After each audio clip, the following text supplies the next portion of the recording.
Bonsoir, bonsoir, bonjour. C'est Congo News 24. Bande Konanga, comme toujours avant de commencer notre émission, nous disons merci à Dieu. Nous disons merci à nos chers abonnés et téléspectateurs qui nous suivent partout dans le monde entier et en RDC. Bande Konanga, soyez les bienvenus. À la une, chers téléspectateurs, Bande Konanga, message Yokani. Aucun Rwandais, aucun policier rwandais sur le sol congolais. Bandeko, police nationale congolaise, a sali conférence de presse. Donc, ils ont eu une émission, alors on va développer ensemble. Deuxième point, chers téléspectateurs, FARDC, IPDF annonce l'arrestation de 35 ADF dans plusieurs villages. Bandeko bazo sala grand travaux, devisa ibinoke makambo yo kalate, ba bombardement tellement chauffé na ndenga mokete, encore 35 ADF bakangi bango. Bandeko eza somme. De l'autre côté, l'arrestation ya présent société civile na village wana ya Mbau, do yaza coopérant na ba rebelle bozo mona wana. Alors aza ozare bandeko travail penda ezosala. Alors tu peux développer une émission là-dessus. Troisième point, chers téléspectateurs, et Yindi Bandeko Kabila Bandeko, victime d'un accident de circulation. Accident Bandeko à Kosaganati. Alors tu peux développer ensemble. Alors Bandeko Renga émission na biso bandi et comité auto sur ensemble la situation politique na mboka na biso Bandeko. Parce que le message où tout vous avez coupé ça, alors bandeko message yokani, boyib sa bandeko nyonse commettant, tous à la tout autour, il y a Congo News 24, pour te yokama solo bandeko, o balubaka, vraie info. Alors, premier point bandeko nangai, commissaire bandeko, divisionnaire principal de la PNC, a fait ce message. Bandeko, Azako obligé à Aluba, commissaire divisionnaire. Dieu donné à Mouli Bouyiko. Alors, M. Amouli a eu sa message naï. Et aucun policier rwandais sur le sol congolais. Alors, comme tout ça, on a partout. Tout ça, on a partout. Bazar, donc, on a réseaux sociaux. Tout le monde en parle. Et voilà armée rwandais, je m'excuse, la police rwandaise. Baza nakati ya EDC azako kamwa donc elekeli bandi yango to memeli ba congolais info et ba comprendre que gouvernement ayoki bozoluba d'une manière d'une autre et ça ka moi demi-tour donc erreur de salamaki ba comprendre que ba congolais ba comprendre ba pour ba congolais ba sakanakati alors ba expliquer que en tout cas ezakite coopération wana ezakite po baya kovanda na sol na biso ba policier rwandais balu eza bongo te donc biso to comprenez ma bi to comprendre bandeko nanga avançons. Aucun policier rwandais ne se trouve sur le sol congolais.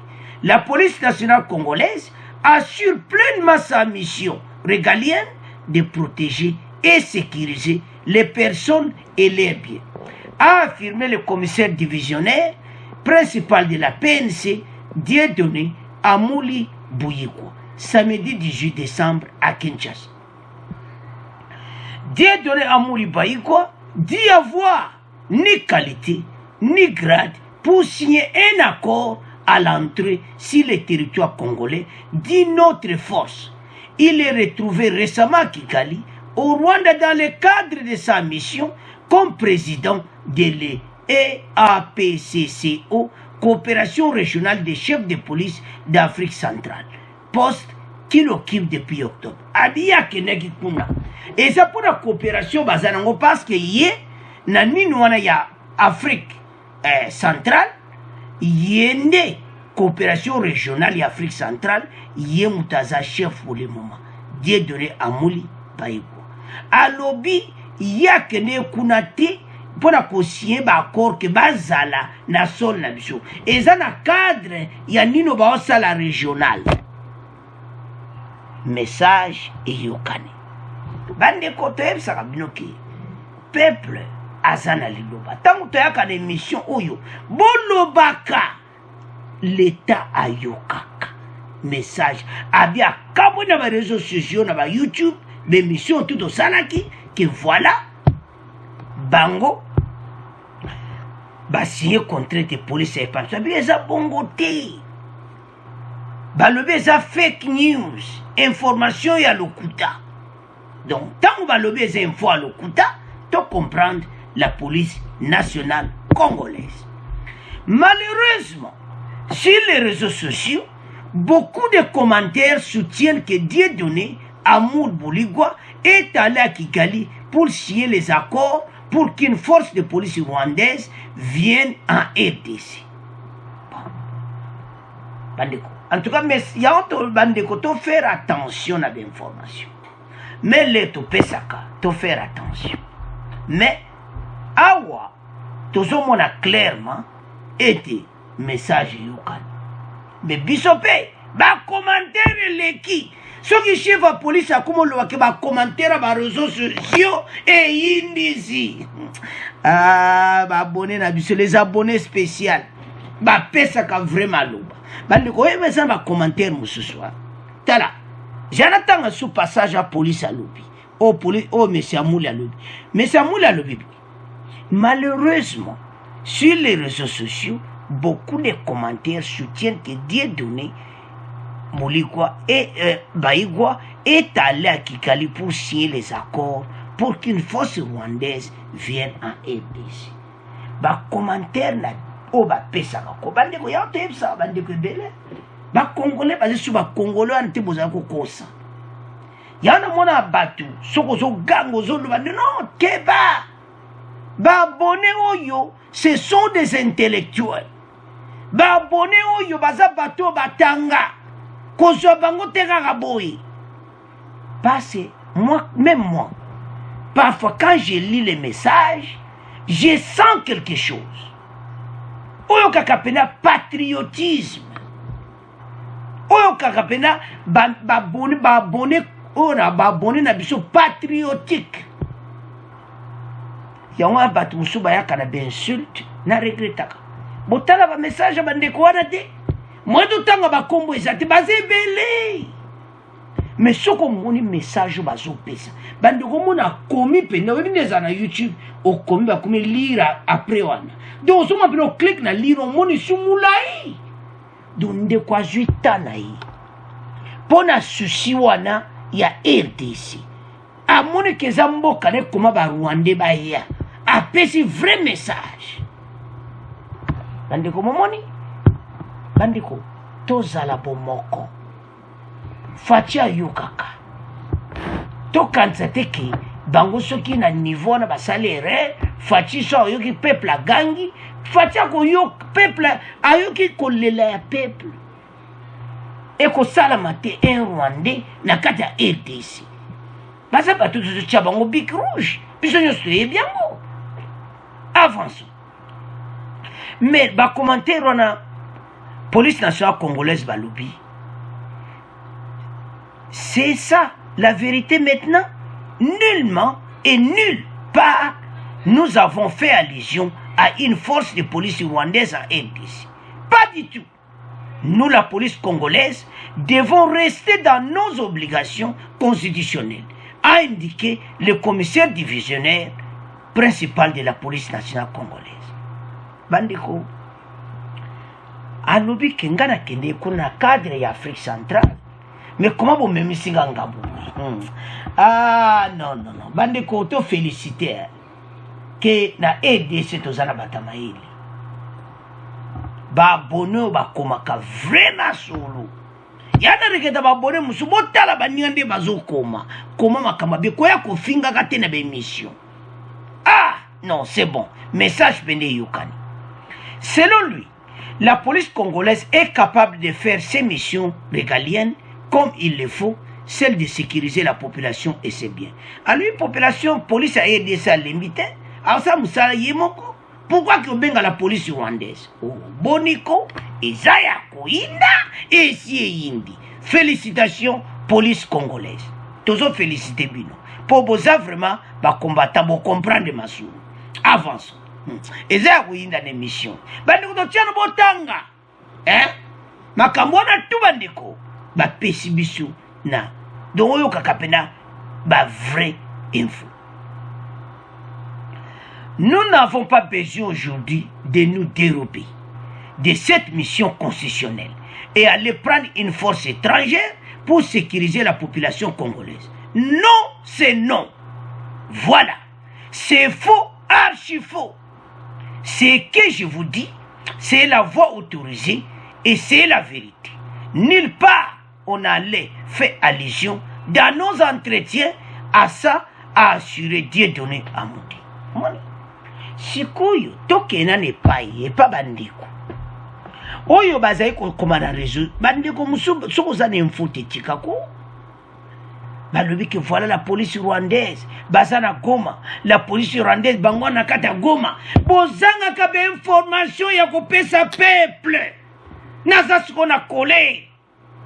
Comment bozo kosa peuple congolais boy soko mon information ezate tika ba Congolais baza batu yo batanga to respecter bango. Pourquoi viennent faire les mensonges na batu biso tozo respecter comme nos abonnés? Non, bandiko toke bako. Non. Tala. Obe information lukuta to pesaka. Police soki yozo makambo zo bakio baza sur le sol congolais. Police nationale congolaise ako porter plainte.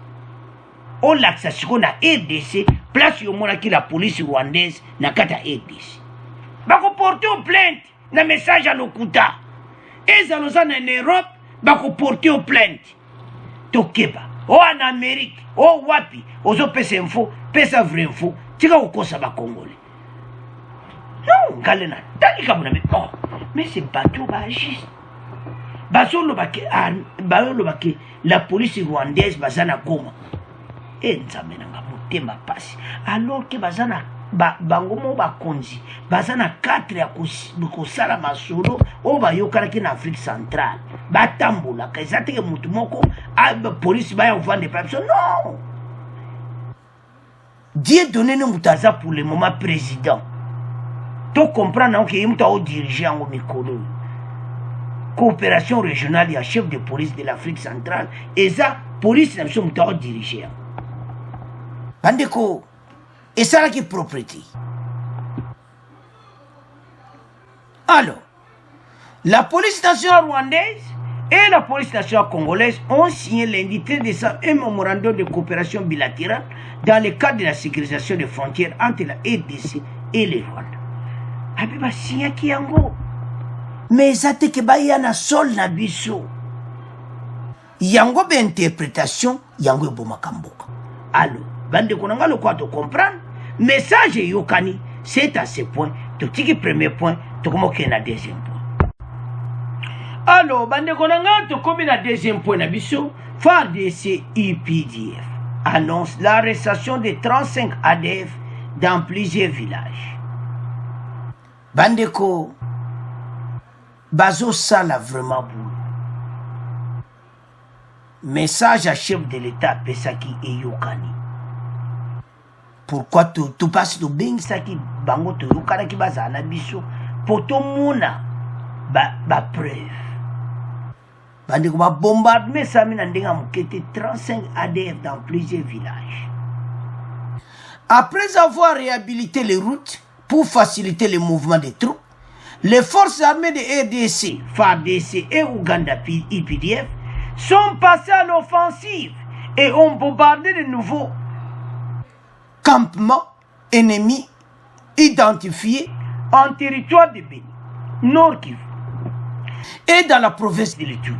Selon un communiqué conjoint institué dimanche par l'armée congolaise, à Béni, les forces conjointes ont lancé des opérations dans le nord du parc de Virunga après avoir pilonné des positions ennemies à Kambi, Yazwa, Todilo et Kaïma, précise le texte. En Ituri, les bombardements ont détruit des bastions ADF et alliés à Madina, 3, Batonga, Kitumba et Moulangu, tandis que l'offensive lancée les 13, les 14 et 15 décembre fait état de la capture de 35 terroristes ADF dans plusieurs villages du territoire d'Irumu, affirme encore le communiqué. Bandeko, ba bombardement salamaki na ndenga mukiti. Alors, 35 ADF dans plusieurs villages. Bandeko, plusieurs ADF wana bandeko, bakangi ba. Osamona? Parce que, arrestation sami parce que ba bombe lega ki na ndenga mukiti. Yantu zolo wa bandaka la ku. Makambo oyo, ba soupçons à partout, mais na ba vérité morale. Bakangi président société civile ya mboka wana bomone mbao do barebel wande bazoleka na mbao donc ye mokambi oyo tobenga bata société civile bato tozotia confiance mais akoperaka na baadef bafundi ye aza ozare nde tooloba soupçonné de convenience avec ADF président société civile dans le village de Mbao Ozare. Botala comment bateau bazote kamboka. Les bota le peu présent sur l'été civil en bon mona ki o ça mystique. Mais tozo na pona. Tonto si sanano oyo ndene bango ba sa vraiment sala. Alors bande konangai. Message à chef de l'État Yokani. Fatia Lobaki que confirma qui m'a camouillé l'armée rwandaise. Alors, Toyoka, revue de la presse, bon, to continue mission na biso. La une de la presse, cette semaine à Kinshasa. Presse honorable, tu sais que dire sur ses compatriotes de l'Est, c'est le titre dans le très hebdomadaire Africa News qui commente le même discours du chef de l'État. Un trait vient d'être tiré sur la présence des troupes ougandaises en RDC. Peut-on lire dans ce journal qui observe qu'aujourd'hui, il ne fait plus l'ombre d'aucun doute que l'armée ougandaise est de plein pied en RDC dans le cadre d'une opération militaire conjointe avec les FRDC visant à éradiquer le groupe rebelle islamiste militant appelé Alliance des forces démocratiques. Le président Félix Tshisekedi, dans son adresse, a évoqué officiellement pour la première fois cette intervention de l'armée ougandaise sur le sol congolais déclenchée avec l'approbation du Parlement qui en était dûment informé, tout en mettant des garde-fous censés mieux l'encadrer. Alors, bande korangai tolandi biso nyonso wana, revue de la presse, message à Fachi et Yokani. Présence à bango bandeko, il fallait qu'Akezala ndenge wana. Pour le quotidien L'avenir, c'est un discours de vérité au peuple congolais. Le numéro 1 congolais souligne, bandeko, rassure ses compatriotes de l'Est, c'est le titre dans le hebdomadaire Africa News qui commente le même discours du chef de l'État. Un trait vient d'être tiré sur la présence des troupes ougandaises à RDC. Peut-on lire dans ce journal? Observe aujourd'hui, il ne fait l'ombre d'aucun doute que l'armée ougandaise est de plein pied en RDC dans le cadre d'une opération militaire conjointe avec les FARDC visant à éradiquer le groupe rebelle islamique militant appelé Alliance des forces démocratiques. ADF, Alliance des forces démocratiques. Bandeko, message en Fatia Pesaki, yango tozomona d'exploit. Yango d'exploit ezo salamande toyoki na revue de la presse one. Parce que bandeko, bandoki ya Congo baza partout. Il y a des bandoki ya Congo bazo supporta kama kambo oyo. Pona bango, Congolais makile tanga, yazo ambongo. Bozomo bozoba na biso. Président société civile ya mboka oyo ya village ambao akoperaka na bayepe babomi bato ya lembo. Donc apesa ne ba position nyonso te place nde toza na mbao bazate FARDC bate boya boboma bato bo comprendre que na niveau ya boy mutabwaza mutu moko il faut bobetse pe na grand prison parce makila bato etangi pona ye mais aza président ya société civile bande makambo ya société civile oyo il faut batala ngo bien tozali kala mimika ba chef coutumier mais lelo ba société civile bakoma ozwa ba place même ba chef coutumier bakoma kozwa ba décision ba société civile bakoma na influence na kati ya mboka na ba village alors ezosenga ete bandeko ba décision ezwama ba décision vraiment ezwama mpona bato ba décision moko sérieuse. Ce n'est pas possible. Oyo nyonso bandeko botala bino.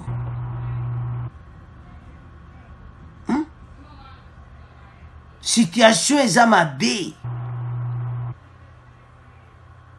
Situation o balobaka ke eza mobulu.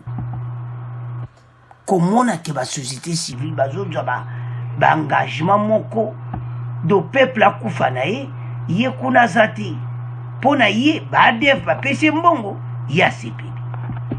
L'armée a arrêté le président de la société civile de la localité de Mbao, Kambale Kaoubula, comme on est à Kambale Kaoubula, samedi 18 décembre, au village Ngazi, situé plus ou moins 22 km au sud-est de la localité de Kantine. Oyo tozomona Mbao, bandeko ezosala pasi parce que comment yo ondima bandeko na yo bakufa pona okopere kana ba rebelle eza région moko a Beni localité ya Mbao donc eza pena mawa ye aza wana na localité wana ya Mbao précisément dans le village de Ngazi à coopérer na ba ADF. Selon le porte-parole des opérations Sokola 1 dans cette région, le capitaine Anthony Moluchai, il est reproché au président de la société civile de Mbao d'être en intelligence avec les terroristes du groupe ADF MTM. Botala. Donc, bandeko sala pasi. Le capitaine Anthony Moluchai ajoute que ce dernier était suivi de près depuis longtemps par les services de sécurité spécialisés. Pour l'instant, il est entre les mains de l'armée qui les remettra à la justice militaire dans tous les prochains jours. Yepena kobotie na maboko justice militaire ba bamba esoko parce que azo me makila ya ba Congolais. Yazo coopérer na ba ADF bandeko baya kubomaka bandeko na biso do aza mutu moko il faut bakende na ye. Ozomona eza pasi komona biloko aboyi komona makambo aboyi situation eza mobulu soki nazotala situation eza pasi nzambe oza wapi nzambe oza wapi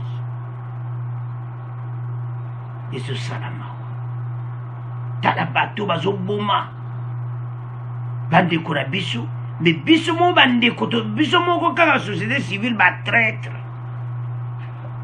bandeko biloko oyo yango tozolobaki guerre à est soki ba coopération conjointe o te guerre ekosila ndeni pense les infiltrés partout on dit mateke mokonzi ya société civile aza infiltré asi alembongo ya ba ADF po makila bandeko netanga. Est-ce que vous comprenez tout ceci? Ça fait mal quand nous voyons tout ceci. Comment yo kene kozwa mbongo ya ba ADF po bandeko na yo bakufa? Non, eza pasi yango chef de l'État alobaki que partout la mafia bamosusu bazomema makila bakongolais na maboko les sang dans la main tozokei na bango wapi makila na maboko eza mawa.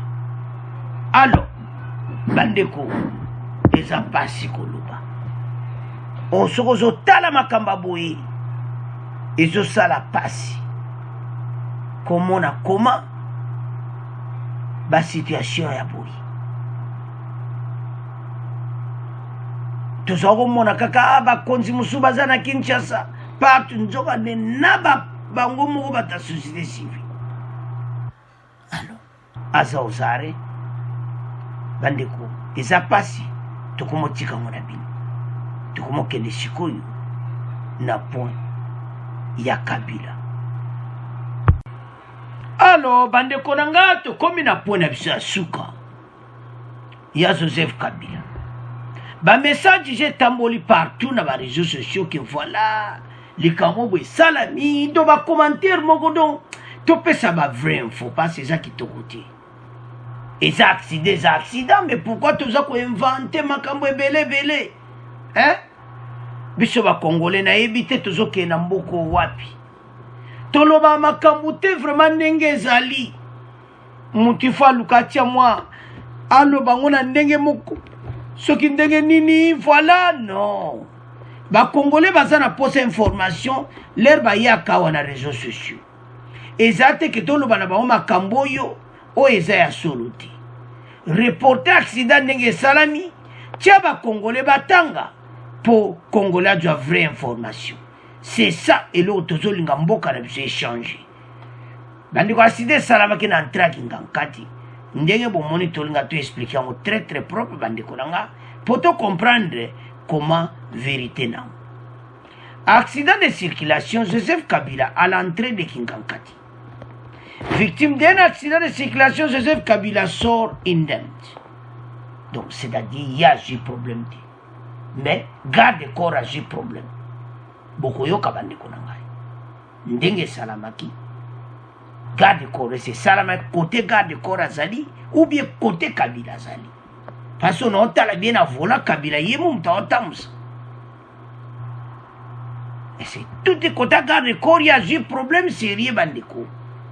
Donc, tu évites, ou tu salama, ou tu yoka, mais tu prier que situation en est le cas très très bien. Plusieurs sources au sein de l'appareil de sécurité à Kinshasa confirment que l'ex-président de la République, Joseph Kabila, a connu un accident de circulation à l'entrée de sa résidence de Kingankati, à Kinshasa, le samedi 18 décembre.